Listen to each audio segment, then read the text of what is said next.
Kanchana Gurunmilitam Yena Tasmai Shri Guruve Namaha Sri Caitanya Manobhistam Stapitam Yena Bhutale Swayam Rupa Kadamayam Dadati Swapadantikam Vandeham Shri Guru Shri Yuta Padakamalam Shri Gurun Vaishnavamscha Shri Rupam Sagrajatam Sahagana Raghunatam Vitam Tam Sajivam Sadvaitam Savadutam Parijana Sahitam Krishna Chaitanya Devam Shri Radha Krishna Padan Sahagana Lalita Shri Vishakhan Vitamsha Hey Krishna Karuna Siddho Dina Bandho Jagatpate Gopesha Gopika Kanta Radha Kanta Namastate Tapta Kanchana Gaurangi Radhe Vrindavaneshwari Vrishabhanu Sati Devi Pranamami Hari Priya Namo Om Vishnu Padaya Krishna Pristhaya Bhutale Srimate Bhaktivedanta Swami Iti Namine Namaste Saraswati Deve Gauravani Pracharine Nirvisesha Shashanyavadi Paschatya Deshatarine Vanchakalpa Tarubhya Sindhu Bhaevacha Patitanam Pavanebhyo Vaishnavebhyo Namo Namaha Jai Sri Krishna Chaitanya Prabhu Nityananda Shri Advaita Gadadhar Srivasadi Gaura Bhaktivinoda Hare Krishna Krishna Krishna Hare Hare Hare Ram Ram Ram Hare Hare. Thank you everyone for joining in today. And I don't have the page open. Okay. We are going to continue to read from Srimad Bhagavatam. We're on Canto 3, Chapter 15. We are at the part where Brahmaji is describing the Vaikuntapati, the Lord of Vaikuntha, with his beautiful bodily limbs, and how the four Kumaras, they were first attached to the Brahman aspect of Krishna, Brahman feature, but now looking at the form, they have become so attracted to the personal form of the Lord. They become very attracted to the personal form of the Lord now. So we are reading from text 46. Kumara Ucha Yo Antarhito Hridigato Api Duratmanam Tuam So Adyeva no Nayanam Mulam Anantaradaha Yarhi Eva Karna Vivarena Guham Gatona Itranu Varnita Raha Bhavat Udbhavena. The Kumara said, Our dear Lord, you are not manifested to rascals, even though you are seated within the heart of everyone.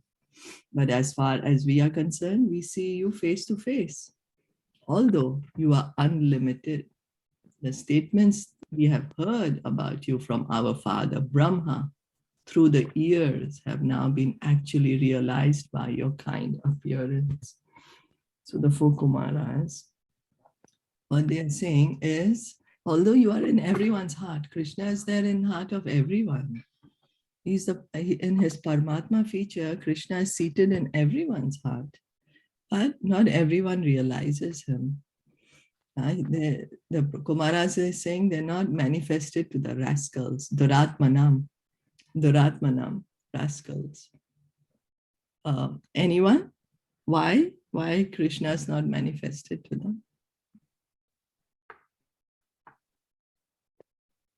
Even though he's in the heart. I don't understand. What is it? I'm sorry? I said I don't understand the question. Okay. The four Kumaras are saying you are not manifested to rascals, even though you're seated within the heart of everyone. So Krishna is in the heart of everyone as Paramatma. Everyone. Yeah. So why certain people Krishna manifested to them, and why certain people he's not manifested to them? Manifested means like what? They're not able to realize, they're not able to see, they're not able to understand that Krishna is in their heart. Because Krishna's mercy is not on them, their karmas are not so good that they can get the mercy of Krishna. The devil in them is more stronger than the angel in them. Yeah, that's what the desire is. The desire. They don't want to know that Krishna is in their heart. Yeah. They don't want to accept it. They want to They close think their they're eyes. superior than Krishna themselves. Yeah, they think Hmm. they're God themselves. So that's Hmm. the reason, because Krishna just fulfills our desire, Yeah. Like whatever you wish, you get it. You wish good, you get good. If you say, I want to be away from you, you get that only. You will not go next to him also, close to him. Yes, that's right. Thank you. That's the point. Yes. Hare Krishna. Thank you. So then four Kumaras are saying, as far as we are concerned, we see you face to face, although you are unlimited. Can you imagine? Krishna is unlimited, huh? He's unlimited. So how can you see his face? This is what boggles so many people. Krishna is unlimited. He's But is God. it like whatever is your like this है ना जो आपकी इच्छा है वो आप देख सकते हो. तो आपकी इच्छा है कि मैं प्रभु को देखूं तो आप परमात्मा को देखते हो. Yeah. Yeah. और मैं बिल्कुल ना देख पाऊं सिर्फ उसका लाइक रूप रंग ना देख पाऊं खाली उसके लाइक ornaments देखूं या मैं उसका खाली like the glitter I see, so you'll get only to see his fingers with the rings and his jewelry and all the glitter that he's on. Yeah, that's true. And also, yes, very true. And also, because Krishna is God, he can be unlimited and limited at the same time. It's inconceivable. He's unlimited, Ananta, means his form should be so big, but yet he can show us his form. That's his inconceivable greatness, what many people are not able to understand. See, because he's God, he has inconceivable potencies. Inconceivable means difficult for us to understand. So because he's God, he can do this. Is that okay? Yeah. Okay. So you can see face to face, it's his kindness that he's letting us see his form. As you rightly said, the devotees want to see his form, he shows his form to them. So the statements we have heard about you from our father Brahma through the years have now been actually realized by your kind appearance. So Brahmaji is a pure devotee. He's the father of four Kumaras. And Brahmaji spoke the Brahma Samhita also, describing the beautiful, beautiful Govindam prayers. So the four Kumaras have heard about Krishna. How? Through the ears. So they are saying what we heard before, now we are seeing. We are seeing you right now. Okay, so the so-called yogis who concentrate their mind or meditate upon the impersonal or void are described here. This verse of Srimad Bhagavatam describes persons who are expected to be very expert yogis engaged in meditation, but who do not find the Supreme Personality of Godhead seated within the heart. These persons are described here as Duratma, which means a person who has a very crooked heart or a less intelligent person, just opposite to a Mahatma, which means one who has a broad heart. So we just said the difference is because if the desire is not there to see Krishna, then Krishna is not going to manifest. Outwardly, we may make a show of meditation. Outwardly, we may make a show of being great religionists. But if the heart is not simple that, yes, I want to understand the truth, Krishna will not reveal. Those so-called yogis who, although engaged in meditation, are not broad-hearted, cannot find the four-handed Narayan form, even though he is seated within their heart.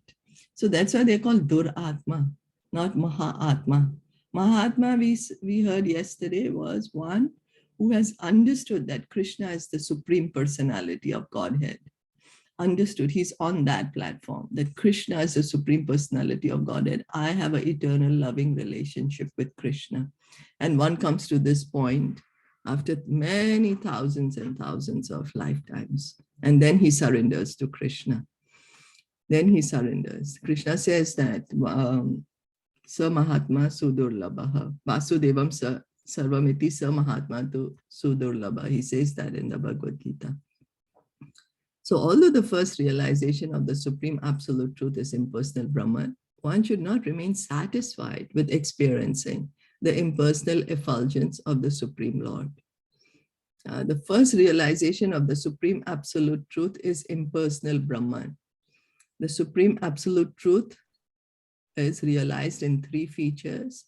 Brahmatmeti, Paramatmeti, Bhagwaniti, Shabdayate. Bhagavatam says that as the impersonal light, the Brahma Jyoti, that's the first realization that God is light.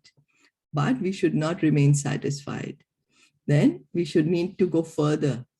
We need to go further. Then we'll realize Paramatma realization, but still need to go further. And we'll realize, oh, the supreme absolute truth is a person, is the most beautiful, most loving person. And he is a blue-colored cowherd boy in Golok Vrindavan, and he plays with the cows and he plays with his friends. And so because many people say, oh, how can the absolute truth be doing such things? We can't believe it. No way. So because then we put our idea of how the absolute truth should be. According to me, he should be like this. Oh, why should he be according to us? He is who he is. We just have to accept him. As we want everyone to accept how we are, we have to accept God as he is. So in the Isopanisad also, the devotee prays that the glaring effulgence of Brahman may be removed from his eyes so that he can see the real personal feature of the Lord and thus satisfy himself fully.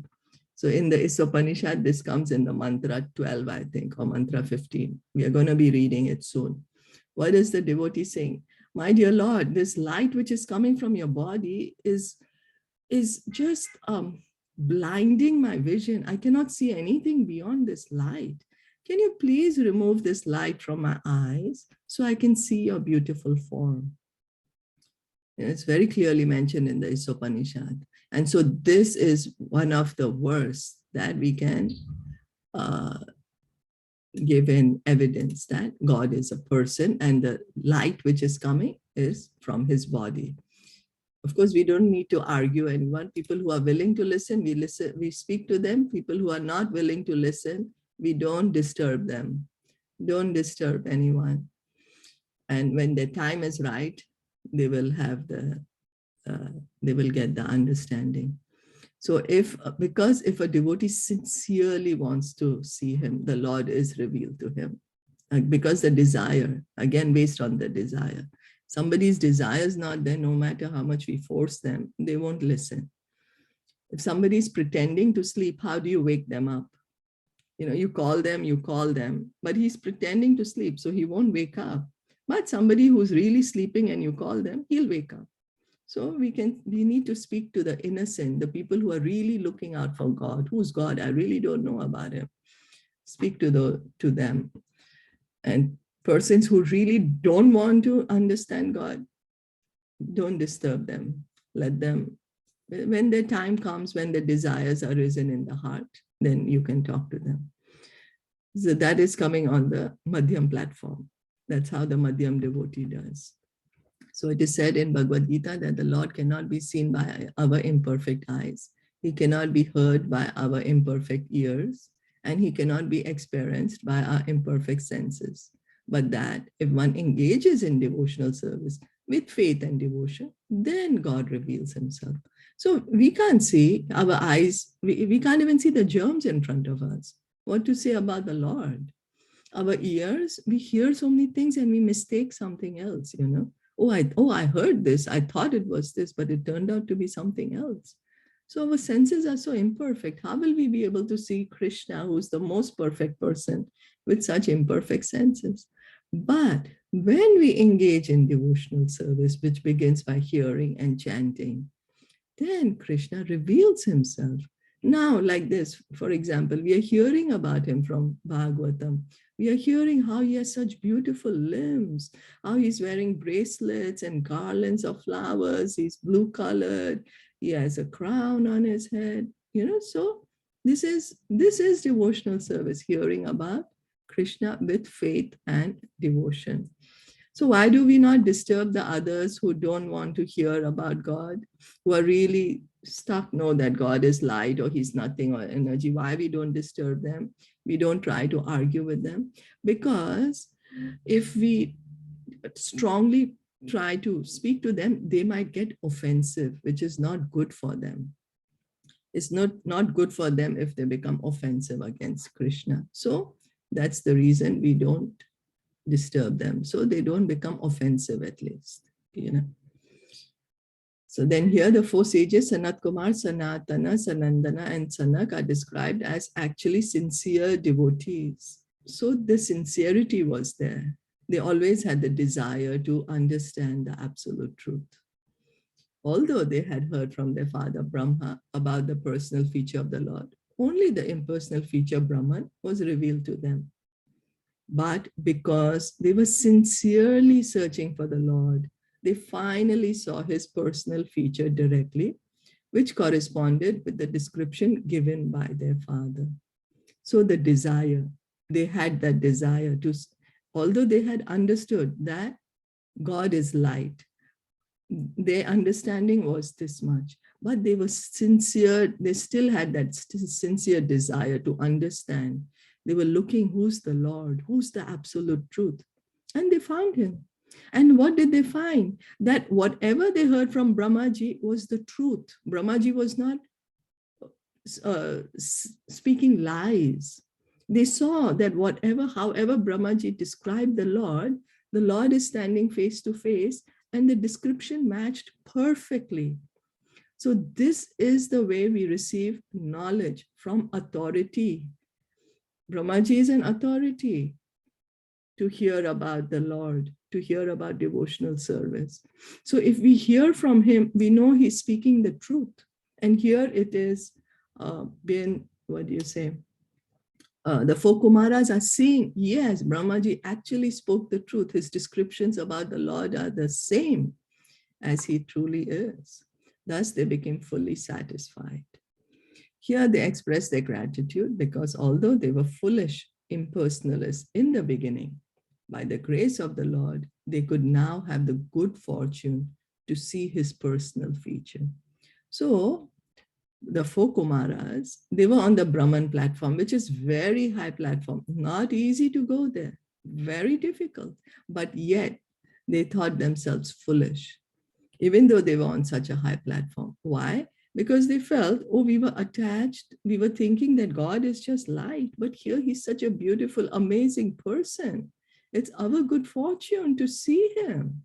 He's so beautiful. He's so attractive. He's so amazing. His smiling glance, the Lord is glancing at the devotees, and when he's smiling at them, the devotees' heart melt in love for him.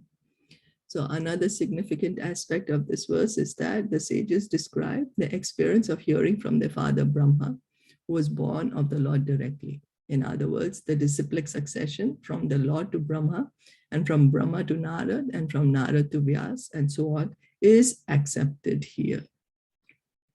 So this parampara is a true parampara. It's a bona fide parampara. Brahmaji is speaking what he has seen, and what he has seen is the truth. He has seen the Lord in truth, and he's describing to us.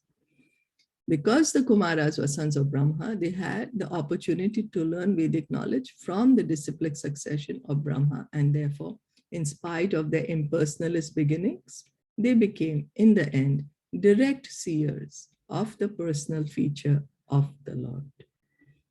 So because Brahmaji had spoken to them, they were also sincere in their desire. So they were able to see the Lord face to face.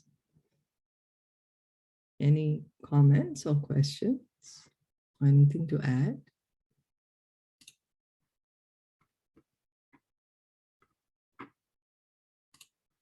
Any realizations?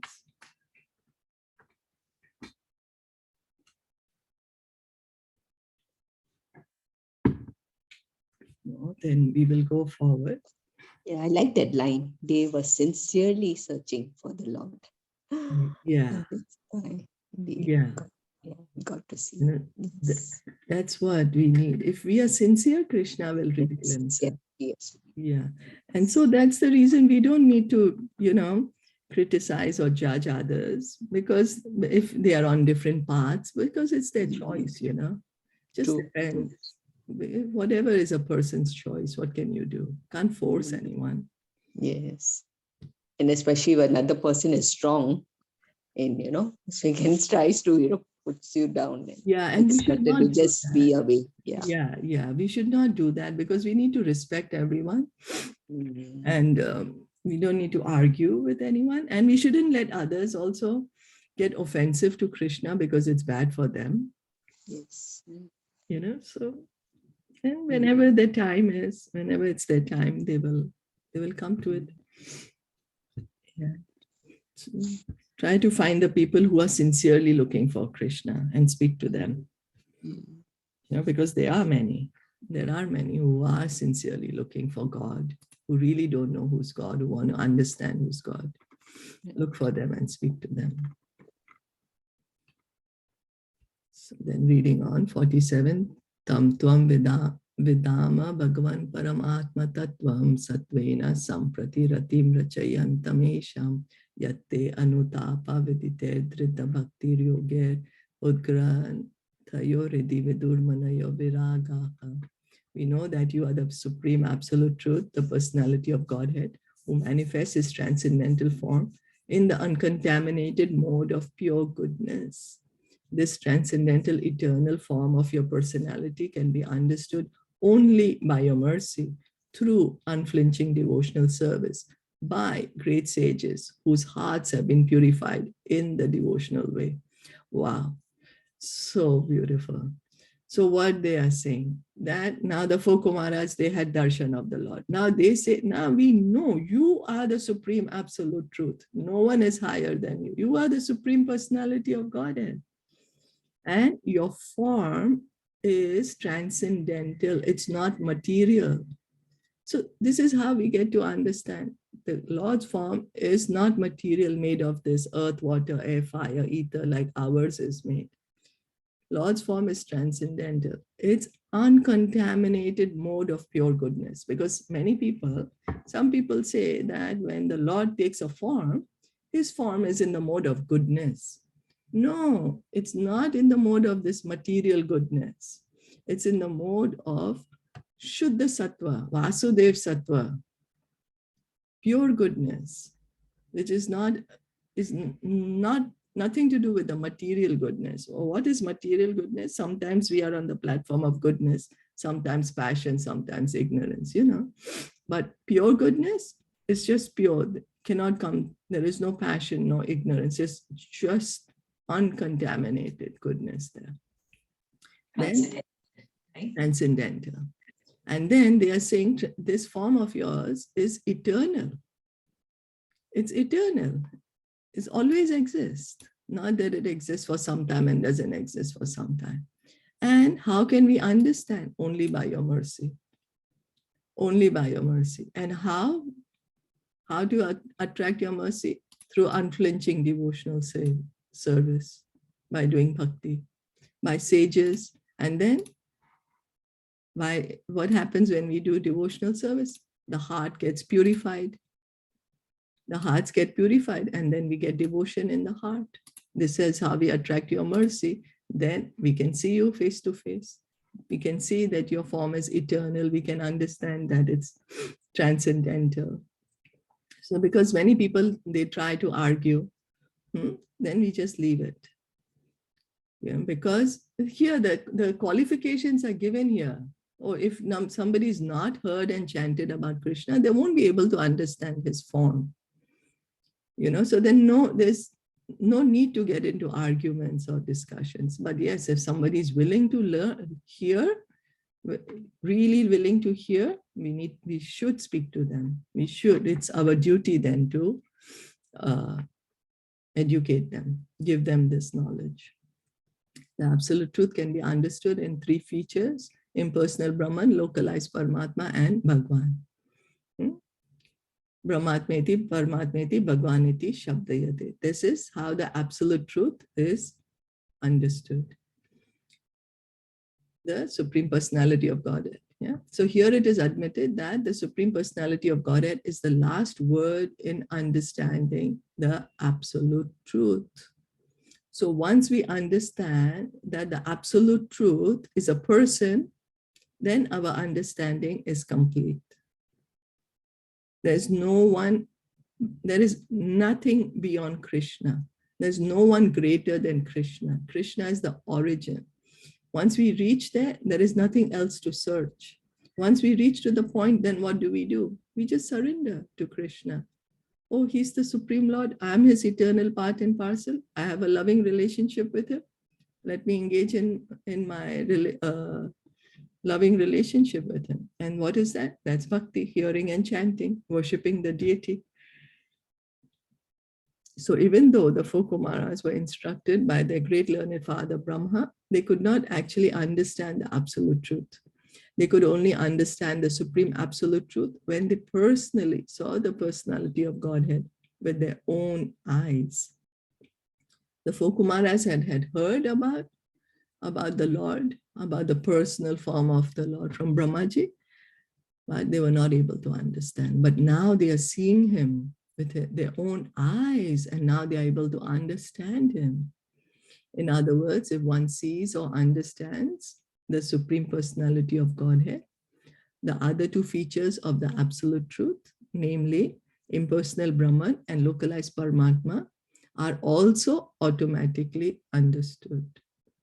Therefore, the Kumaras confirm, you are the ultimate absolute truth.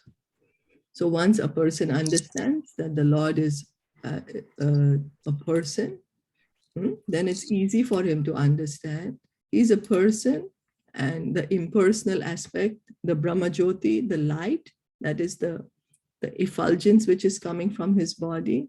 And he also has a Paramatma feature in which he enters into every atom of this material world and also in the heart of every living entity. So for the bhakta, it is so that's the reason it is said that the bhaktas have the complete understanding of the absolute truth. Complete understanding. Therefore, the Kumaras confirm, you are the ultimate absolute truth. Ultimate. Nothing is beyond you. The impersonalists may argue that since the Supreme Personality of Godhead was so nicely decorated, he was therefore not the absolute truth. But here it is confirmed that all the variegatedness of the absolute platform is constituted of Shuddha Sattva, pure goodness. So many times people say, oh, the impersonalists, that, oh, the Lord is wearing ornaments. So ornaments has a material quality, gold, diamond, jewelry, emeralds, whatever. That's material. But we have to understand that everything in the spiritual world is spiritual. Shuddha Sattva is not material. Nothing in the spiritual world is material. Even the ornaments of the Lord are Satchidananda. Everything is spiritual. In the material world, any quality, goodness, passion, or ignorance is contaminated. Even the quality of goodness here in the material world is not free from the tinges of passion and ignorance. What does it mean? Because sometimes we might be in the mode of goodness. But the next moment, we might be really speaking very nicely to someone. But the next moment, we might get angry and start screaming. It's very easy for us to do that. This goodness, passion, ignorance keeps happening to us in this material world. But in the spiritual world, no, it's only Shuddha Sattva, pure goodness. The Vasudev Sattva is there. So, but in the transcendental world, only pure goodness without any tinge of passion or ignorance exists. Therefore, the form of the Supreme Personality of Godhead and his variegated pastimes and paraphernalia are all pure Sattva Gun. So this is the reason that Vidura, we are hearing that Vidur had approached to Maitreya Muni, and Vidur put some questions to Maitreya Muni. And then Maitreya Muni is answering Vidur these questions. Now, why did Vidur ask specifically about the form of the Lord? Is because many people have the misconception that when the Lord comes to this world, his form is a Maya form. It's made up of this material goodness, material passion, ignorance, and goodness. But Vidur wanted to clarify our doubts. That's the reason he asked such questions. And Maitreya Muni, by his answers, is removing these doubts for us.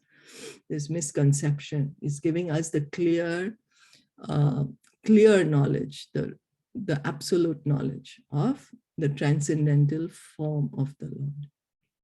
So the devotee does not want to see the Supreme Personality of absolute truth in voidness or impersonalism. A devotee does not want to see only the light. Why? He wants to see the beautiful form of the Lord. Why will he be so satisfied with the light? How much can you reciprocate with the light? What will you talk to the light? What will you see in the light? What will you appreciate in the light? What will you feel?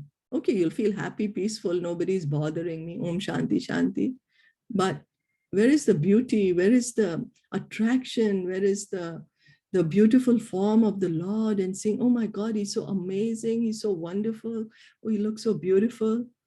So that's the reason the devotee does not want to go and sit in the light. The Sayojya Mukti, a devotee does not want that. In one sense, absolute transcendental variegatedness is meant only for the devotees, not for others, because this distinct feature of transcendental variegatedness can be understood only by the mercy of the Supreme Lord and not by mental speculation or the ascending process. So if we are trying to understand the spiritual world or the Lord by our own mental capability or capacity, by not engaging in bhakti, then we won't be able to understand. But if we hear about the Lord from the authorities, from Bhagavatam, Bhagavad Gita, when we are chanting the Hare Krishna mantra, gradually, we will understand the truth. It is said that one can understand the Supreme Personality of Godhead when one is even slightly favored by him. Otherwise, without his mercy, a man may speculate for thousands of years and not understand what is actually the absolute truth. This mercy can be perceived by the devotee when he is completely freed from contamination. It is stated, therefore, that only when all contamination is rooted out and the devotee is completely detached from material attractions, can he receive this mercy of the Lord. So means on the pure, becoming a pure devotee. That's why Prabhupada would always encourage us all, become a pure devotee of the Lord. See, what does it mean? See everything in relation with Krishna. Just see everything in relation with Krishna. Hear and chant and see everything in relation with Krishna. It doesn't mean that we don't have to do our work, we don't have to do other things. No. Whatever we are doing, we see in relation with Krishna, and like that we can attract Krishna's mercy. Hear and chant and be grateful. We should not feel, oh, I'm not able to do this, I don't have it. But who are we to even be sitting here and speaking about the Lord? We have no qualification, but just somehow by the mercy of Srila Prabhupada, by the mercy of Krishna, we are sitting here trying to understand. So we need to be grateful for that. And gratitude attracts Krishna. A meek and humble heart attracts Krishna. Is that okay? Yeah. Anything to add or any questions?